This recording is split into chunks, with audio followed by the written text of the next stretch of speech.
मैदान में जाके बोलिए, ट्रैफिक को रोकते नहीं। ओके, क्या नाम है? वीडियो में सुना कैसे ये बहन सिरनी की तरह दहाड़ रही थी। वो जिसके ऊपर दहाड़ रही थी वो महाराष्ट्र का ही मंत्री है। ऐसी दहाड़ मारी कि महाराष्ट्र के इस मंत्री की चेहरे की हवाइयां उड़ गईं। क्या ड्रामा चल रहा है। अपनी ही सरकार के खिलाफ सड़कों पे उतरकर तुम आंदोलन कर रहे हो। वो इस देश में आंदोलन करना तो मान लो गुनाह ही सा हो गया है। छात्र अपने अधिकारों की मांग करें तुरंत उन्हें आतंकवादी घोषित कर दोगे। किसान अगर मांग करें तो अलगाववादी घोषित कर दोगे। पर तुम मांग करो तो देशभक्त। वो किस चीज की मांग कर रहे हो? महिलाओं को आरक्षण मिले वो कानून के लिए तो 2023 में पारित हो गया था। 543 तुम्हारे पास सांसद हैं लोकसभा में। 33% कानून लागू कर दो, अभी से 180 महिला सांसद हो जाएंगी। ये तो वही बात हुई कि हमारे पास 543 आम है, महिलाओं को हम 50% आम देना चाहते हैं पर अभी नहीं देंगे। पहले टोकरी में 840 आम हो जाए तब देंगे। ये तो भविष्य के सपने दिखा रहे हो ना। जब तुम्हारा एजेंडा पूरा नहीं हुआ तो तुम सड़कों पर उतर आए अपनी सरकार के खिलाफ। अब पुलिस कुछ नहीं कहेगी। वो तुम्हें आंदोलन करना है करो। इस लोकतंत्र में सभी को अपनी अपनी बात कहने की स्वतंत्रता है, लेकिन स्वतंत्रता ऐसे है कि लोक व्यवस्था डिस्टर्ब ना हो। अरे मैदान है ना तुम्हारे लिए, जाओ मोर्चा निकालो, अपनी बात रखो। पर सड़कों पर निकलकर रोड जाम करोगे, लोगों को अव्यवस्था होगी, कब तक तुम्हारी ये बदतमीजी सही जाएंगी? और एक ना एक दिन तो भड़ास निकलनी थी, सो वो दीदी की निकली। और ऐसे शेरनी की तरह दाड़ने के लिए अंदर जमीर में ताकत होनी चाहिए। गुलामों की आवाजें नहीं निकलती हैं। जो किसी पार्टी का गुलाम नहीं है, जिसे अपने अधिकारों की जानकारी है, जिसे मालूम है कि जो नेता है वो हमारे नौकर हैं, हमने उनको वहां पहुंचाया, मालिक नहीं है देश के वो, तब इस प्रकार की दाड़ निकलती है। सच बताऊं, मेरे इस YouTube चैनल का उद्देश्य यही है कि आपको इसी प्रकार की दहाड़ के लिए तैयार करना। आपको यह महसूस चलाना कि इस देश में जो सर्कस चल रहा है ना सभी राजनीतिक पार्टियों के द्वारा, उस सर्कस को बंद कर देना है। हम ये महसूस कराना चाह रहे हैं आप सभी लोगों को कि हम लोग मालिक हैं यार, हमारी एक कम्युनिटी है। हम किसी दूसरी पार्टी को वोट देते हैं, वो किसी दूसरी पार्टी को वोट देते हैं, लेकिन ओवरऑल हम भारत की जनता हैं। हमने चुनकर भेजा अपने इन राजनेताओं को प्रतिनिधि के रूप में।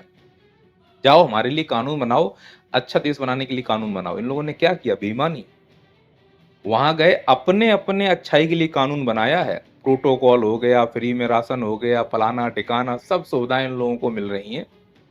और जो सुविधाएं हमें मिलनी चाहिए थी, जिसके लिए हमने इनको भेजा था, वो सुविधाएं हमें नहीं मिल रही हैं। पर पैसा हम दे रहे हैं टैक्स के रूप में, लेकिन हमको सरकारी स्कूल नहीं मिल रहे अच्छे, हमको सरकारी अस्पताल नहीं मिल रहे अच्छे। टैक्स देने के बाद भी प्राइवेट स्कूलों में पढ़ना पड़ रहा है महंगे महंगे, प्राइवेट हॉस्पिटल में इलाज कराना कर रहा है महंगे महंगे। और फिर इन मंत्रियों के लिए रोड पर खड़े होकर इंतजार भी करो कि भाई रैली निकल जाने दो, मंत्री जी का काफिला निकल जाने दो। ओए ओए करके जा कहाँ रहे हो बे, ओए ओए करके सब अपनी अय्यासियों में डूबे हुए हैं। जिस दिन ये समझ में आ जाएगा कि मेरी पार्टी तेरी पार्टी नहीं होता, मेरा नेता तेरा नेता नहीं होता, नेता नेता होता है, और वो अपनी नेता नगरी के लिए इस प्रकार के ड्रामे करता है, उनको औकात दिखाने के लिए कि तुम इस देश के मालिक नहीं हो, इस प्रकार से दहाड़ना होगा। और ये दहाड़ मुझे बहुत अच्छी लगी।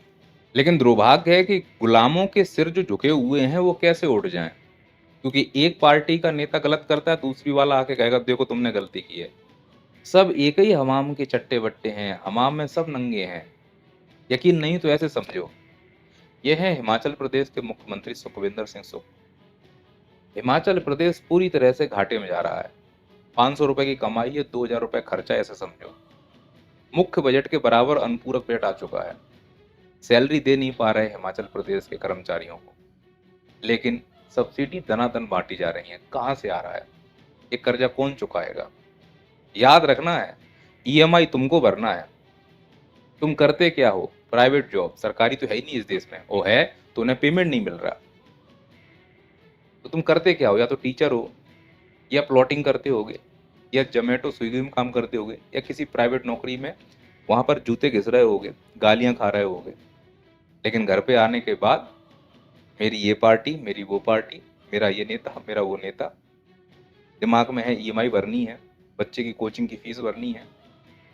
शिक्षा इतनी महंगी है कि कमाएं क्या, खर्च क्या करें। रोजमर्रा का जीवन महंगा होता जा रहा है, लेकिन मेरा ये नेता, मेरा वो नेता, इनको कोई ईएमआई नहीं भरनी। इनका जो बच्चा, 2 बच्चियां, एक बच्ची लंदन में कॉमर्स से बढ़िया खतरनाक पढ़कर आई है, कहाँ से आया पैसा। ये पंजाब के मुख्यमंत्री, पूरा पंजाब नशा में डूबा हुआ है, ये भी कभी कभी 2 पैक लगा लेते हैं। मतलब ये बात हुई कि दूध की रखवाली बिल्ली को ही दे दी गई। 2 शादियां की यहाँ, एक शादी के लाले पड़ रहे हैं। एक फैमिली अमेरिका में रहती है, कहाँ से आया इतना पैसा। लेकिन मेरी पार्टी तेरी पार्टी, मेरा नेता तेरा नेता, टीएमसी वाले घुसपैठिए की खदान बन चुका है पश्चिम बंगाल, लेकिन दूसरे राज्यों को सुधारने की बात करती हैं। उसी घुसपैठियों के चक्कर में बेरोजगारी बढ़ रही है, लेकिन इन्होंने संतानें तो है नहीं, भतीजे के लाइफ सेट कर दी, भतीजा रहेगा, राजपाट भतीजा संभालेगा। तुम मेरा नेता तेरा नेता। और जो पार्टी केंद्र में है वो ये बोलती है हम यहाँ जाएंगे घुसपैठिए ठीक कर देंगे, वहां जाएंगे रोजगारी समस्या खत्म कर देंगे। खुद के राज्य में लुल्ली बजी हुई है, दूसरे के राज्य में रेवड़ियां और रसमलाई बांटते घूम रहे हैं, क्योंकि वो वोट बैंक की राजनीति करना जानते हैं। जब तक ऐसा होगा इस देश की यही कंडीशन रहेगी। मैं यहाँ किसी पार्टी की आलोचना करने नहीं आता, मैं घटनाओं पर बात करता हूँ, जो गलत है सो गलत है। लेकिन तुलना क्या करते हैं, तुम इनके बारे में बोलते हो, उनके बारे में नहीं बोलते। अरे मेरे बोलने का उद्देश्य ना इसको डिफेम करना है ना उसको डिफेम करना है। मेरे बोलने का उद्देश्य केवल यह है कि तुमको ये समझ में आ जाए कि तुम कब जागोगे और इस प्रकार से दहाड़ोगे अपने अधिकारों की मांग। बड़ा जिगर चाहिए। पुलिस प्रशासन जो गुलामी में अपने सिर झुका चुका है, वो आके तुरंत रोकेंगे कि ऐसे कैसे बोल सकते हो मंत्री जी से। खुदा है मंत्री जी, हमने ही तो बना दिया ना खुदा। उनके मंच लगते हैं रैलियों में, काफी दूर दूर खड़े होते हैं, 100-100 फीट का गैप होता है। हमें समझ में नहीं आ रहा कि तुम हमसे इतने दूर हो, राजा हो तुम। उल्टा हो रहा है, हम मालिक हैं, हम जमीन पर खड़े हैं, वो स्टेज पर खड़े हैं, क्योंकि गुलाम बन चुके हैं। हमें गुलाम बनाया जा रहा है। हमें हिंदू धर्म, मुस्लिम धर्म, ये जाति वो जाति, इसके नाम पे फंसाया जा रहा है और हम फंस रहे हैं। तो दुर्भाग्य देखो, अब इस देश में बिहार में सीएम कौन बना, एक हत्यारा, एक अनपढ़। तुम सोचो उस राज्य की क्या स्थिति होगी। अभी आपने शिवपुरी के करेरा का केस सुना हो, मतलब गाड़ी चढ़ा दी लोगों के ऊपर। उसके पिताजी विधायक हैं, तो भाई विधायक हैं तो मालिक बन गए, हमने ही तो बनाया मालिक।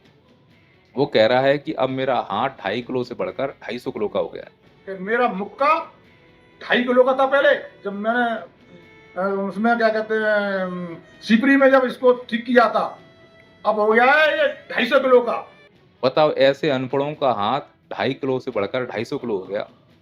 आम जनता का जूते का वजन 500 ग्राम से 500 किलो नहीं हो पा रहा है। जूते का वजन बढ़ाओ मेरे भाई। जहां ऐसे बदतमीज नेता विधायक सांसद मिले, बेभाव जब तक मारो चांद के बाल ना निकल आए, क्योंकि इज्जत इज्जतदारों को रसूख आती है। और भारत की जो लॉबी है, आईएएस, आईपीएस, एसडीएम, डीएसपी, इनसे कहूंगा रे अपने रीढ़ की हड्डी में थोड़ा लोहा डालो रे। अपनी काबिलियत से बन के आए हो ना, किसी के गुलामी या किसी के निवेदन आवेदन से तो नहीं बने। या फिर मान लो कि वही लालच है, आईफोन 17 चलाना है, लग्जरी लाइफ जीना है, विदेशों में जाना है, काम नहीं करना है, इसलिए गुलामी कर लेना है। और गुलामी करोगे तो तुम जैसे अधिकारियों का वही हाल होगा कि 2 कौड़ी का कोई नेता आएगा और इस प्रकार से लताड़ के चला जाएगा। हो रहा है तभी तो मैं, लोग तो कहते हैं फुस बद दूंगा, मैं उनको गोबर बद दूंगा। और वो भी कौन सा गोबर, गौ माता वाला गोबर। और मैं ताते इनकी बुद्धि शुद्ध होए, बुद्धि की शुद्धिकरण होए, इसलिए मैं गाय का गोबर भरना चाहता हूं इनके बंगले पर। पुलिस को तो लोग वैसे ही बदनाम करते हैं, एक ही एंगल देखना चाहते हैं। कटनी में एक केस हुआ, पुलिस ने लाठीचार्ज कर दी, उस एसआई को बस बदनाम करने का मौका मिल गया। उसके पीछे की क्या कहानी है, बर्तन फेंक के मार रहे हो तुम पुलिस वालों के ऊपर। अत्याचार कर रहे हैं ये एसआई लोग, ये एसआई अत्याचार कर रहा है, ये एसआई अत्याचार कर रहा है। अब बताओ ऐसी कंडीशन में पुलिस क्या करे। हमें यह समझना होगा कि हमारा जो आक्रोश है वो नेताओं के खिलाफ होना चाहिए। ये जो आईएएस हैं, आईपीएस हैं, एसडीएम है, डीएसपी हैं, एसआई साहब हैं, कांस्टेबल साहब हैं, जो ट्रैफिक संभालते हैं, हमारे लिए खड़े हैं यार। तो ये भी सोचो, वो इंसान है 8 घंटे की ड्यूटी बोल के 20-20 घंटे ड्यूटी करा रहे हैं। पैसे तुम देते हो मुट्ठी भर, वो भी बेचारे अपने बच्चों को पढ़ाना चाहते हैं, वो भी फैमिली में जाना चाहते हैं, त्योहार मना नहीं पा रहे हैं, तो उनके अंदर भी फ्रस्ट्रेशन होगा। हो सकता है कि तुमसे जब मुलाकात हुई तो उनका ट्रिगर पॉइंट काम कर गया और तुमसे कुछ ऐसा बोल दिया हो, उद्देश्य तो नहीं होता। तुम गलत करोगे तो कानून व्यवस्था बनाने के लिए वो बैठे हुए हैं। अब नीचे का अधिकारी करे क्या, ऊपर का अधिकारी कंप्रोमाइज है। ऊपर नेताओं और मंत्रियों के सामने डीजीपी, डीएसपी साहब ऐसे नतमस्तक डले हुए हैं सभी राज्यों के। नीचे का अधिकारी क्या कर ले, वो बेचारा अकेला जिगर दिखा के क्या कर ले। कुछ हैं जिनके अंदर जिगर है, तो कब तक वो अपने आप को सीधा कहेंगे। इस सिस्टम के दबाव में झुकना पड़ेगा। पर सिस्टम के दबाव में झुकना क्यों पड़ रहा है? क्योंकि ऊपर बैठे जो लोग हैं वो उसी प्रवृत्ति के हैं कि हम तो ऐसा राज्य बनाएंगे जिसमें हमारी मनमानी चले। तुम्हारी मनमानी क्या है? हम रेत खनन करना चाहते हैं, हम एक्सटॉर्शन करना चाहते हैं, हम गुंडागर्दी करना चाहते हैं, हम थार चढ़ाना चाहते हैं तुम्हारे ऊपर। तुम चढ़ाने क्यों नहीं दे रहे हो? मर जाओ हमारे नीचे आके, क्योंकि हमारे बाप विधायक हैं। किसने मनाया ऐसे गुंडों को? तुमने और हमने। काहे? बड़े अच्छे नेता हैं। गुंडे कभी नेता होते हैं या नेता जाके गुंडे बन जाते हैं? तो जैसा हमने चुना है वैसा हम भुगत रहे हैं। तो पुलिस प्रशासन क्या करे? गुंडों को चुन के भेजा है तो वो उनकी जीव जुड़ी में लगे हैं, प्रोटोकॉल है, तोड़ नहीं सकते। इसीलिए इस उद्देश्य को आप नैया पार को यूं समझो कि मुझे किसी पार्टी से क्या लेना देना। मेरे लिए तो सभी नेता हरामखोर हैं, सभी पार्टियां देशद्रोही हैं मेरी नजरों में।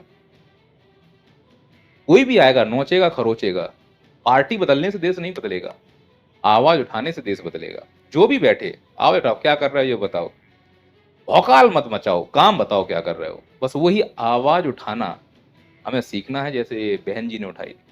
जिस दिन ऐसा दहाड़ना सीख गई, ये जो नौटंकियां होती हैं ना नेताओं की, हम यहाँ से ओए करके जा रहे हैं, वहां से ओए करके जा रहे हैं, बच्चों को विदेश पढ़ा रहा है, हमारे बच्चे सरकारी स्कूल में दब के मर जा रहे हैं, ये सब बंद हो जाएगा। हम आवाज उठाना भूल गए, हम गुलाम हो चुके हैं। सर नीचे कर। ये क्रांति की शुरुआत है, अभी नहीं तो कभी नहीं। उठाओ ऐसे ही आवाज। जय हिंद, जय भारत।